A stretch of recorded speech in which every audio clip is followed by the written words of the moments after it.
Good morning అందరికీ శుభోదయం. News top morning headlines కి స్వాగతం. ఆంధ్రప్రదేశ్ ప్రధాన దినపత్రికల్లో వచ్చిన ప్రధాన వార్తాంశాలని ఒకసారి చూద్దాం. ముందుగా ఈనాడులో బ్యానర్ ఐటమ్స్ గా వచ్చిన వార్తలను చూస్తే కనుక ట్రంప్ తో మోదీ భేటీ, మస్క్ అమెరికా జాతీయ భద్రతా సలహాదారు వాల్జ్తోనూ చర్చలు. మొత్తానికి ట్రంప్ తో అయితే కనుక మోడీ భేటీ అయ్యారు. దానికి సంబంధించిన ప్రధాన వార్త ఈనాడులో ఇచ్చారు. అమెరికా పర్యటనలో ఉన్న ప్రధానమంత్రి నరేంద్ర మోడీ దేశాధ్యక్షుడు డొనాల్డ్ ట్రంప్ తో భేటీ అయ్యారు. భారత కాలమానం ప్రకారం శుక్రవారం తెల్లవారుజామున 3 గంటల తర్వాత వారిరువురి మధ్య చర్చలు మొదలయ్యాయి. అంతకుముందు ప్రధాని మోడీ పలువురు కీలక వ్యక్తులతో వరుస భేటీలు నిర్వహించారు. భద్రత, వాణిజ్యం సహా పలు అంశాలపై విస్తృతంగా చర్చలు జరిపారు. ట్రంప్ 2.0 సర్కార్లో కీలక పాత్ర పోషిస్తున్న space X CEO, America department of government efficiency DOGE అధినేత ఎలాన్ మస్క్ వాషింగ్టన్లో మోదీతో సమావేశమయ్యారు. మోదీ బస చేసిన ప్రఖ్యాత బ్లేయర్ హౌస్ కు ఆయన గురువారం తన 3 పిల్లలతో కలిసి వచ్చారు. ప్రధానితో సమావేశంలో ఆత్మీయంగా మాట్లాడారు. సో ఎట్టకేలకు ఒక్క భారతదేశమే కాదు, ప్రపంచ దేశాలు అన్నీ కూడా ఆసక్తిగా ఎదురు చూస్తున్న అంశం మోడీ ట్రంప్ మీటింగ్. ఎట్టకేలకైతే కనుక అంటే ఇండియా కాలమానం ప్రకారము శుక్రవారం తెల్లవారుజామున ఈ మీటింగ్ జరిగింది. అంటే ఇవాళ తెల్లవారుజామున ఈ మీటింగ్ జరిగింది అమెరికాలో నిన్న అన్నమాట. సో మీటింగ్ అయితే జరిగింది మొత్తానికి. సో ఆ మీటింగ్లో ఏం చర్చించారు, ఏ అంశాలు ప్రస్తావనకి వచ్చాయి, ఎలా ఉండబోతోంది అన్నది అయితే కనుక అందరూ ఆసక్తిగా ఎదురు చూస్తున్న అంశము. దీనికి అయితే కనుక మొత్తానికి అంటే ఏ అంశాల మీద మాట్లాడారు అన్నది అయితే కనుక ఆ అంశాలు ఒక కొలిక్కి అయితే వచ్చాయి. అంటే ప్రపంచ దేశాలు అవ్వచ్చు, భారతదేశం అవ్వచ్చు, ఏ అంశాల మీద చర్చ జరిగి ఉంటుంది, ట్రంప్ ఎలాంటి నిర్ణయాలు తీసుకుంటున్నాడు అన్న దానిపైన అయితే కనుక ఒక రకమైన అంటే ఒక కొలిక్కి వచ్చింది. ముఖ్యంగా డొనాల్డ్ ట్రంప్తో జరిగిన భేటీలో అయితే కనుక చాలా సమయం పాటు విస్తృతంగా జరిగిన ఈ భేటీలో ముఖ్యంగా వాణిజ్యము, అలాగే భద్రత మీద భద్రత, ఇంకా పలు విషయాల మీద అయితే కనుక చర్చ, కీలక అంశాల మీద అయితే కనుక చర్చ జరిగింది అని చెప్పేసి ఇచ్చారు. అలాగే స్పేస్ ఎక్స్ సీఈఓ ఎలాన్ మస్క్తో కూడా భేటీ అవ్వడం జరిగింది. అక్కడ సో ఎలాన్ మస్క్తో కూడా టెక్నాలజీకి సంబంధించి, మొబిలిటీకి సంబంధించి వీటిపైన కూడా చర్చించారు అని చెప్పేసి వార్తలు అయితే కనుక వస్తున్నాయి. మరి పూర్తిగా తెలియాలంటే కనుక ముఖ్యంగా మనకు పూర్తిగా తెలియాలి వేటి మీద చర్చించారు, ఎటువంటి నిర్ణయాలు తీసుకున్నారు అన్నది. సో ఇంకాసేపట్లో అయితే కనుక అంటే అమెరికా అయితే ఎలాగో ప్రకటన చేస్తుంది వేటిపైన చర్చించారు, మీటింగ్ ఎలా జరిగిందని. సో మనకి మరి కొద్దిసేపట్లో ఈ పాటికే వచ్చేసి ఉంటాయి ఏ అంశాల మీద చర్చించారు. సో ట్రంప్ వేటిపైన అంటే మోడీ చెప్పిన వాటికి అంగీకరించాడా లేదా, లేకపోతే ఇరు దేశాల మధ్య ద్వైపాక్షిక సంబంధాలు ఎలా ఉన్నాయి, అలాగే ట్రంప్ తీసుకుంటున్న నిర్ణయాల వల్ల కొన్ని ప్రపంచ దేశాలు ఎదుర్కొంటున్న ఇబ్బందుల మీద ఏమైనా మోడీ మాట్లాడారా, దానికి ట్రంప్ ఎలా స్పందించాడు, అలాగే వాణిజ్యానికి సంబంధించి దిగుమతులపైన విధిస్తున్న సుంకాలు అవ్వచ్చు, వీటన్నిటిపైన కూడా ఎలాంటి చర్చలు జరిగాయి అన్నది ఈ పాటికే న్యూస్ బయటకు వచ్చేసి ఉంటుంది. సో దీంతో అంటే ఒక రకంగా ఎవరైతే కనుక ఈ మోడీ ట్రంప్తో మీటింగ్లో పాల్గొంటున్నారో సో ఇది కొంత సానుకూలంగా ఉండొచ్చు ప్రపంచ దేశాలకి కూడా అని భావిస్తున్నారు. వాళ్ళకి ఈ మీటింగ్లో ఏ అంశాల మీద అయితే కనుక ముఖ్యంగా చర్చించారు అన్నది అన్న సమాచారం అయితే కనుక ఈ పాటికి తెలిసిపోయే ఉంటుంది. సో మరో ముఖ్యమైన వార్త, పనులు ఆలస్యం అయితే ఊరుకోము, గుత్తేదారులు అధికారులని బాధ్యుల్ని చేస్తాం, వెలిగొండ ఎందుకు ఆలస్యం అంటూ ఆవేదన. కాలువల నిర్వహణ ప్రైవేటుకు, పోలవరం బడకచెర్ల అనుసంధాన కార్పొరేషన్ ఏర్పాటు, సాగునీటి ప్రాజెక్టులపై సమీక్షలో ముఖ్యమంత్రి చంద్రబాబు నాయుడు. సో పనులు ఆలస్యం అయితే ఊరుకోము ఇక పైన అని చెప్పేసి చంద్రబాబు నాయుడు చెప్తున్నారు. అలాగే ముఖ్యంగా గుత్తేదారులు అధికారులే బాధ్యత వహించాల్సి ఉంటుంది, వారిని మేము బాధ్యుల్ని చేస్తామని కూడా చెప్పారు. ఇంకొకటి, వెలిగొండ ప్రాజెక్టు ఎందుకు ఆలస్యం అవుతోంది అని చెప్పేసి ఆవేదన వ్యక్తం చేశారు. అలాగే ఆ ప్రాజెక్టు లేట్ అవ్వడంకి కారణాలు ఏంటి అన్నది కూడా ప్రశ్నించడం జరిగింది. ముఖ్యంగా కాలువల నిర్వహణ అయితే కనుక ప్రైవేట్కి అని చెప్పి ఇచ్చారు. అలాగే పోలవరం బనకచెర్ల ప్రాజెక్ట్ ఏదైతే ఉందో అంటే పోలవరం బనకచెర్ల అనుసంధాన కార్పొరేషన్ ఏర్పాటు చేస్తామని కూడా చెప్పారు. ముఖ్యంగా సాగునీటి ఈ అంశాలన్నీ కూడా సాగునీటి ప్రాజెక్టుల పైన సమీక్ష నిర్వహించారు. ఈ సమీక్షలో ముఖ్యమంత్రి చంద్రబాబు నాయుడు ఈ వ్యాఖ్యలు చేయడం జరిగింది అక్కడ సమీక్షలో పాల్గొన్న అధికారులతో. మరి నిజంగానే పనులు అయితే కనుక చాలా ఆలస్యం అవుతున్నాయి. ముఖ్యమంత్రి ఎంత చెప్తున్నా కూడా మనము 4-5 రోజుల నుంచి గమనిస్తే కనుక ముఖ్యమంత్రి అధికారుల పైన పనులు ఆలస్యం అవుతున్నాయి, బాధ్యతాయుతంగా చేయాలి అని చెప్తున్నప్పటికీ కూడా అధికారులు అయితే కనుక నిర్లక్ష్య ధోరణి వహిస్తున్నారా, సీఎం మాట పెడచెవిన పెడుతున్నారా అని అనిపిస్తుంది ఈ వార్తలను చూస్తుంటే. ఎందుకంటే సీఎం వీళ్ళపైన ఆగ్రహం వ్యక్తం చేయడము, పనులు ఎందుకు లేట్ అవుతున్నాయని ఆవేదన వ్యక్తం చేయడము, అసంతృప్తి వ్యక్తం చేయడము, ఇలా చేస్తే కనుక అంటే ఇలా నిదానంగా ఉంటే కనుక ఊరుకోబోము, చర్యలు తీసుకుంటామని చెప్తున్నప్పటికీ కూడా కొన్ని శాఖల్లో అధికారులు అయితే మాత్రం సో ఇవేవి చెవికి ఎక్కించుకోవట్లేదు అని తెలుస్తోంది. ముఖ్యంగా ఈ 4-5 రోజుల నుంచి వార్తా కథనాలను చూస్తే మరి సీఎం చెప్పినప్పుడే వినకపోతే ఇంకా వాళ్ళు ఎవరి మాట వింటారు? రాష్ట్రము ఆంధ్రప్రదేశ్ రాష్ట్ర పరిస్థితి అందరికీ తెలిసిందే. ఇలాంటప్పుడు ఇంకా ముందుండి చాలా వేగవంతంగా పనుల్లో ఎక్కడ ఆగకుండా వేగవంతంగా ముందుకు పోవాల్సింది పోయి ముఖ్యమంత్రి సమీక్షలు నిర్వహించడము, మీకు చెప్పడము, మీరేమో వాటిని ఇంకా పట్టించుకోకుండా ఆలస్యం చేయడము, మళ్ళీ సమావేశాలు ఏర్పాటు చేయడము, సమీక్షలు ఏర్పాటు చేయడము, ఇంక ఇలా చేసుకుంటూ వెళ్తూ ఉంటే కనుక రాష్ట్రం ఇంకెప్పుడు అభివృద్ధి బాటలో ముందుకెళ్తుంది? సమీక్షలు వీటితోనే కాలయాపనంతా జరిగిపోతుంది.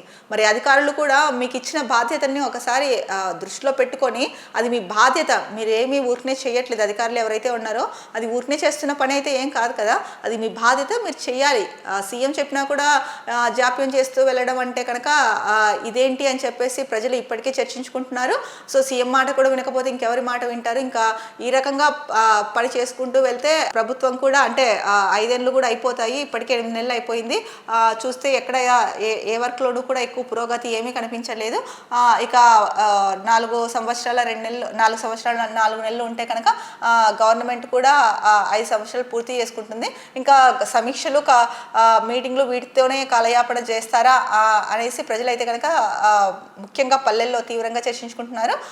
సో ఇప్పటికైనా ఎవరైతే ఉన్నతాధికారులు ఉన్నారో ఆయా శాఖలకు సంబంధించి వాళ్ళు సీఎం మాట విని ముందుకు వెళ్ళండి, లేకపోతే కనుక మీకే కాదు రాష్ట్రానికి కూడా నష్టం వాటిల్లే అవకాశం ఉంది. ఈనాడులో వచ్చిన ముఖ్యాంశాలని అయితే కనుక చూసాము. ఇక మరో ముఖ్యమైన వార్తాపత్రిక ఆంధ్రజ్యోతిలో వచ్చిన వార్తల్ని చూసుకుంటే, వంశీ అరెస్ట్, బెదిరింపులు, kidnap, SC/ST atrocity case, Hyderabad లో అరెస్ట్, విజయవాడకు తరలింపు, టీడీపీ కార్యాలయంపై దాడి కేసులో మరో మలుపు, కేసు వాపసు కోసం ఫిర్యాదుదారుకు బెదిరింపులు, రాజీకి రాకపోతే నా తమ్ముడిని చంపేస్తామన్నారు, కోర్టులో నా తమ్ముడితో బలవంతపు వాంగ్మూలం, కిడ్నాప్ చేశారని సత్యవర్తన్ సోదరుడి ఫిర్యాదు, వంశీ A1గా 2 కేసులు నమోదు, విచారణలో తెలియదు అనే సమాధానం, వైద్య పరీక్షల అనంతరం కోర్టులో హాజరు, రిమాండ్పై అర్ధరాత్రి దాటాక సుదీర్ఘ వాదనలు, చివరికి వంశీకి జ్యుడిషియల్ రిమాండ్. సో ఏదైతే వల్లభనేని వంశీ పైన ఆరోపణలు ఉన్నాయో, ఒకటి టీడీపీ కార్యాలయం పైన దాడి చేయడము, అలాగే SC/ST అట్రాసిటీ కేసులు, అలాగే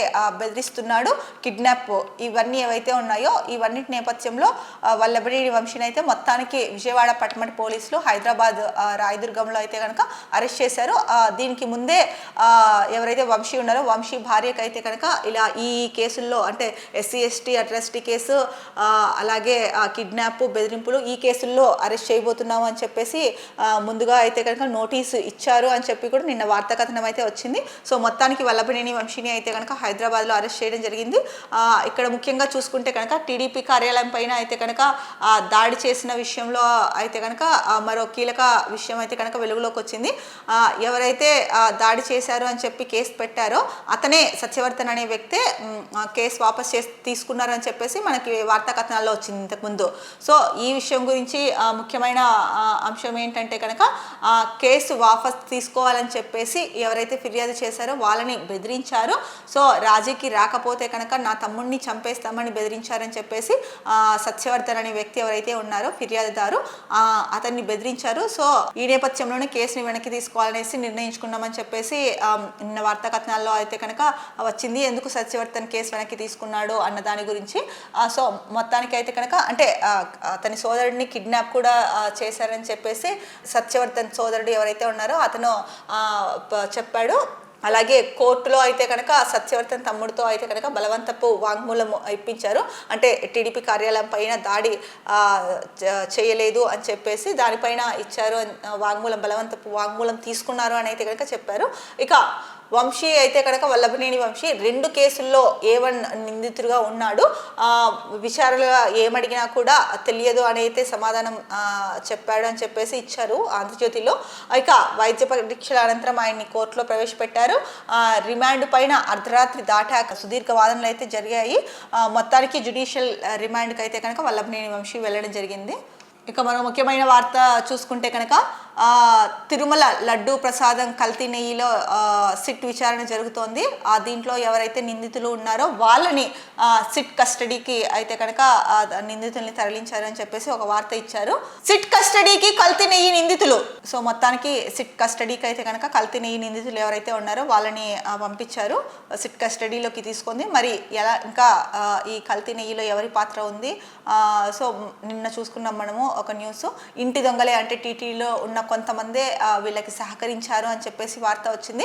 మరి వీళ్ళు ఎలాంటి నిజాలని బయటపెడతారు, జరిగింది ఏంటి అన్నది ఉన్నట్టు చెప్తారా లేదా, దీంట్లో ఎవరి పాత్ర ఏ మేరకు ఉంది అన్నది కూడా మనకి త్వరలోనే తెలుస్తుంది. మరో ముఖ్యమైన వార్త చూసుకుంటే కనుక కోళ్లకు మరణ శాసనం, వ్యాక్సిన్ లేని వైరస్ బర్డ్ ఫ్లూ, వలస పక్షులతోనే వ్యాధి వ్యాప్తి, ఇది మనుషులకు సోకదు, జీవ భద్రతా చర్యలతో నివారణ, పశు వైద్య నిపుణుల సూచన, గోదావరి జిల్లాల్లో వ్యాప్తిపై ఆందోళన, అప్రమత్తమైన రాష్ట్ర ప్రభుత్వం.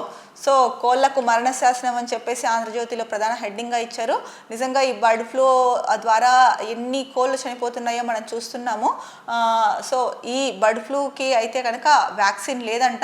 ఇది ఇతరుల పక్షుల నుంచి వ్యాపిస్తోంది. అంటే వలస పక్షులు ఏవైతే వస్తూ ఉంటాయో వాటి ద్వారా ఈ వైరస్ అయితే కనుక వ్యాప్తి చెందుతుంది.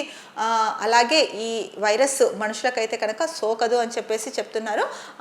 అలాగే జీవ భద్రతా చర్యలు అంటే ఏదైతే కనుక వీటికి సంబంధించి పశుపక్షాదులకు సంబంధించి భద్రతా చర్యలు తీసుకుంటారో వాటితోనే దీన్ని నివారించగలుగుతాము అని చెప్పేసి పశుసంవర్ధక శాఖ అయితే చెప్తోంది. సో ముఖ్యంగా గోదావరి జిల్లాల్లో అయితే కనుక ఈ బర్డ్ ఫ్లూ వ్యాప్తి ఎక్కువగా ఉంది.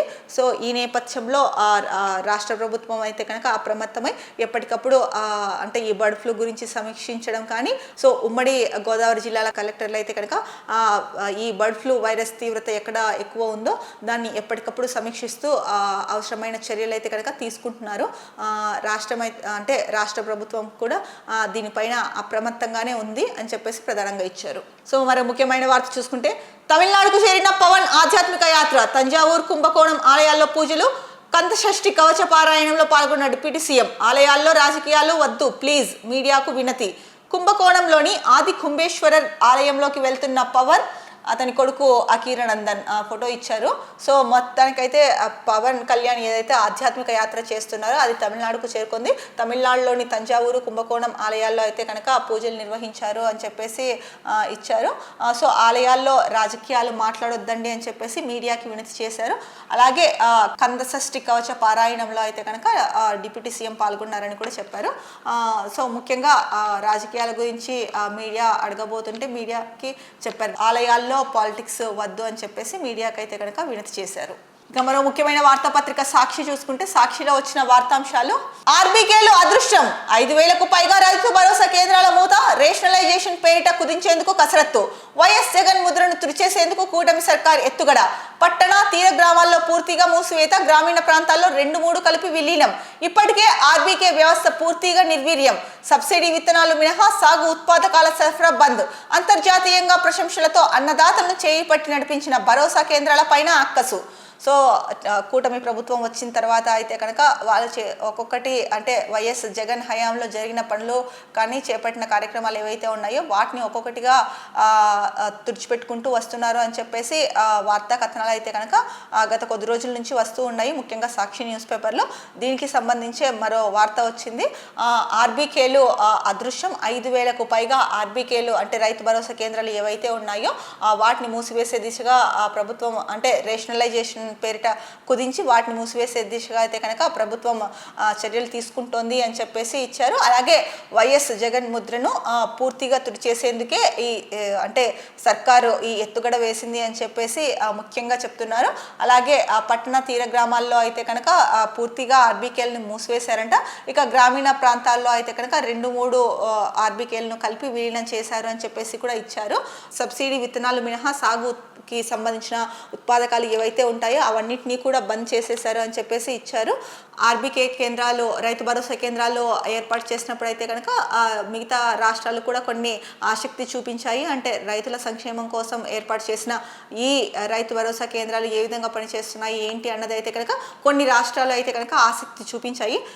సో అటువంటి ఆర్బీకేలను మరి ఈ విధంగా అంటే దాదాపు 5,000కు పైగా రైతు భరోసా కేంద్రాలను మూసివేయడము ఏమాత్రం కరెక్టు అని చెప్పేసి వైసీపీ నేతలు అయితే కనుక చర్చించుకుంటున్నారు.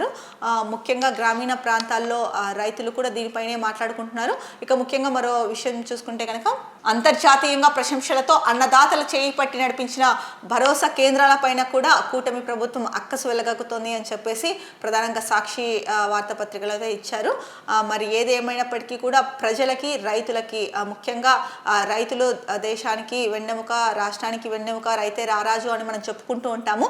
మరి ఇలాంటి రైతులకు సంబంధించిన అంటే వారికి ఉపయోగపడే రైతు భరోసా కేంద్రాలను అంటే సరైన కారణాలు ఉండి వాటిపైన అంటే ఇన్నెందుకు అని చెప్పి సరైన కారణాలు ఉండి వాటిని విలీనం చేయడము లేదా తగ్గించడము చేస్తే బాగుంటుంది. కానీ లేదు గత ప్రభుత్వం మీద ఉన్న ఖర్చుతోనే ఇలా చేస్తాము అన్నదైతే కనుక కరెక్ట్ కాదు.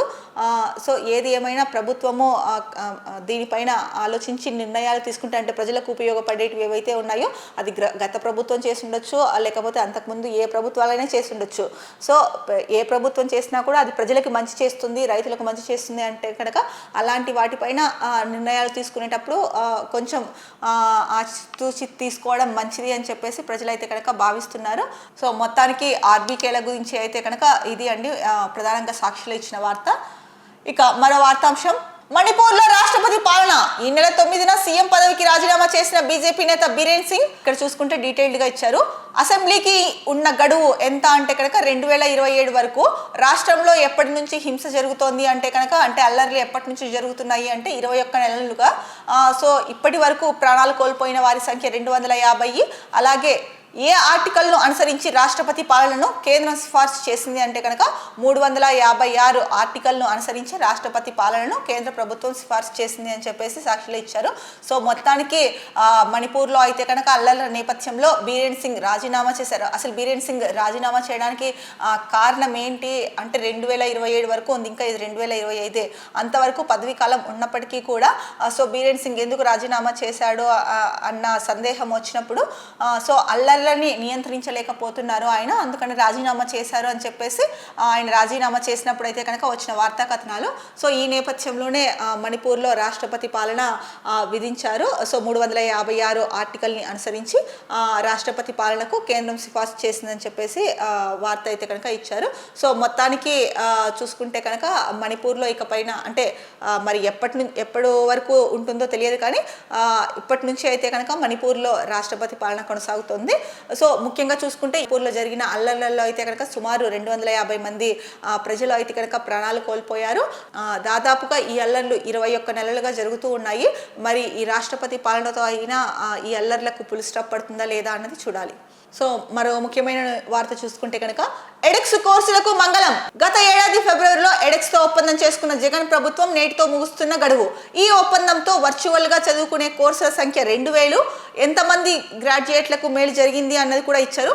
12 లక్షల మందికి దీనివల్ల మంచి జరిగింది అన్నారు. అలాగే తొలి 4 నెలల్లో ఎన్రోల్ అయిన వారి సంఖ్య 3.83 లక్షలు. కూటమి ప్రభుత్వం నిర్ణయంతో నష్టపోతున్న విద్యార్థుల సంఖ్య 8 లక్షలు అని ఇచ్చారు. సో ఏదైతే గత ప్రభుత్వము ఎడెక్స్ కోర్సులను ప్రవేశపెట్టిందో సో అంటే వర్చువల్గా చదువుకునే కోర్సులు అనమాట ఇవి. సో ఈ కోర్సులు ఏవైతే ఉన్నాయో అవి 2000 దాకా ఆ కోర్సులు ఉన్నాయి. వర్చువల్గా చదువుకోవడానికి అవకాశం ఉన్న కోర్సులను అయితే కనుక ప్రవేశపెట్టింది. దాదాపు ఆ కోర్సులు 2000 దాకా ఉన్నాయి. దీనివల్ల ఆ గ్రాడ్యుయేట్స్ 12 లక్షల మంది దాకా లబ్ధి పొందారు. సో ఈ కోర్సుల ద్వారా ఎంతమంది గ్రాడ్యుయేట్లకి మేలు జరిగిందన్నది చూసుకుంటే కనుక దాదాపు 12 లక్షల మంది గ్రాడ్యుయేట్లకు అయితే కనుక ఈ కోర్సుల ద్వారా మేలు జరిగింది అని చెప్పేసి ఇచ్చారు. అలాగే ఫస్ట్ 4 monthsలో అయితే కనుక దీంట్లో అంటే ఈ వర్చువల్ కోర్సుల్లో ఎన్రోల్ చేసుకున్న వాళ్ళ సంఖ్య 3.83 1.83 లక్షల మంది అని చెప్పేసి ఇచ్చారు. ఈ ఎడెక్స్ కోర్సులు ఏదైతే ఉన్నాయో వీటికి ఇంకా మంగళం పాడేస్తున్నారు. సో గతేడాది ఫిబ్రవరితో ఎడెక్స్ తో చేసుకున్న ఒప్పందం ఏదైతే ఉందో అది నేటితో ముగుస్తోంది. సో దీనికి కూటమి ప్రభుత్వం మంగళం పాడుతోంది అని చెప్పేసి సాక్షిలో ప్రధానంగా వార్త ఇచ్చారు. మరి ఈ ఎడెక్స్ సంస్థతో చేసుకున్న ఒప్పందం సో కంటిన్యూ అవ్వకోకుండా ఈ రోజుతో ముగిసిపోతుంది కాబట్టి ఆ ఒప్పందం ఇది కంటిన్యూ కాకోకుండా ఈ రోజుతోనే ముగిసిపోయి దీన్ని మళ్ళీ రెన్యువల్ చేసుకోకపోతే కనుక దాదాపు 8 లక్షల మంది విద్యార్థులు అయితే కనుక నష్టపోనున్నారని చెప్పేసి ప్రధానంగా సాక్షిలో ఇచ్చారు. ఇక మరో ముఖ్యమైన వార్తాపత్రిక దిశలో చూసుకుంటే కనుక ఏపీ హ్యాపీ అని పర్యాటకులు భావించాలి. ఈ ఏడాది టూరిజం శాఖలో 20% వృద్ధి రేటు సాధించాలి. టెంట్ సిటీలుగా గండికోట, సూర్యలంక, లంపసింగి. టూరిజం, కల్చరల్ రంగాల్లో ఈవెంట్ క్యాలెండర్ ప్రకారం కార్యక్రమాలు, పర్యాటక శాఖపై సమీక్షలు సీఎం చంద్రబాబు ఆదేశాలు. సో అంటే రాష్ట్రానికి విచ్చేస్తున్న పర్యాటకులు ఎవరైతే ఉన్నారో వాళ్ళు రాష్ట్రానికి వచ్చిన తర్వాత ఏపీలో హ్యాపీగా ఉంది అని చెప్పేసి చెప్పుకోవాలి. ఆ విధంగా పర్యాటక రంగం అభివృద్ధి చేయాలి అని చెప్పేసి సీఎం చంద్రబాబు నాయుడు అయితే చెప్తున్నారు. ముఖ్యంగా ఈ ఏడాది టూరిజం శాఖలో 20% వృద్ధి రేటు సాధించాలి అని చెప్పేసి ఒక గోల్ అయితే పెట్టుకున్నారు. ఇక ముఖ్యంగా టెంట్ సిటీలుగా గండికోట, సూర్యలంక, లంబసింగి ఈ 3 ప్రాంతాలని టెంట్ సిటీలు చేయాలి అని చెప్పేసి అనుకుంటున్నారు. అలాగే టూరిజం, కల్చరల్ రంగాలు ఏవైతే ఉన్నాయో వీటిల్లో ఈవెంట్ క్యాలెండర్ ప్రకారము కార్యక్రమాలు చేపట్టాలని కూడా నిర్ణయించారు. ఇకపోతే కనుక పర్యాటక శాఖ సమీక్షలో సో ఈ అంశాలన్నీ కూడా ముఖ్యంగా చంద్రబాబు నాయుడు పర్యాటక శాఖ పైన సమీక్ష నిర్వహించారు. ఆ సమీక్షలో ఈ అంశాల గురించి ప్రస్తావించి అధికారులకైతే కనుక దిశానిర్దేశం చేశారు.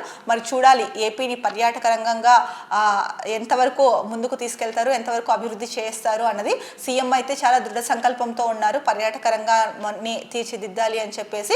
దీనికి సంబంధించిన అధికారులు ఎవరైతే ఉన్నారో వీళ్ళందరూ కూడా సీఎం గారి దృఢ సంకల్పానికి వాళ్ళు బాధ్యతాయుతంగా వర్క్ చేస్తూ తోడైతే కనుక ఇది ముందుకెళ్తుంది. ఎందుకు ఇక్కడ బాధ్యతాయుతంగా వర్క్ చేయాలి అన్న మాట మనం ఉపయోగించాము అంటే కనుక సో గత 4-5 రోజులుగా చూసుకుంటే కనుక అధికారుల పైన సీఎం ఆగ్రహం వ్యక్తం చేస్తున్నారు. పనులు ముందుకు సాగట్లేదు, స్లోగా జరుగుతున్నాయి అని చెప్పేసి వార్తలు వస్తూ ఉన్నాయి.